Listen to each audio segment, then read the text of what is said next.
বন্ধুরা, যারা নতুন বিবাহ করছেন বা করবেন তারা অবশ্যই ভিডিওটি দেখবেন, কারণ ভিডিওটি তাদের জন্য খুবই গুরুত্বপূর্ণ। আমাদের দেশে যে সকল ছেলেরা বিবাহ করে তারা সাধারণত পরিবারের চাপে পড়ে যায়।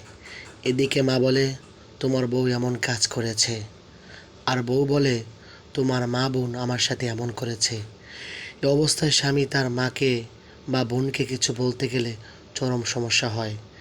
আবার মায়ের কথায় স্ত্রীকে শাসন করলে স্ত্রী মন খারাপ করে। বন্ধুরা, এমন পরিস্থিতিতে পড়লে কি করতে হবে? এটা একটা বড় সমস্যা। এমন সমস্যা হলে মায়ের কথাকেও গুরুত্ব সহকারে কান পেতে শুনতে হবে। এদিক দিয়ে বউয়ের কথাকেও গুরুত্ব সহকারে শুনতে হবে। শুনে দুজনকেই সান্ত্বনা দিতে হবে যে তুমি বলছো, এটার বিচার অবশ্যই আমি করব।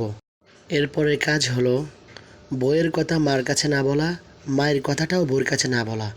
এভাবেই দুজনের কথাটাকে ধামা চাপা দিয়ে দেওয়া।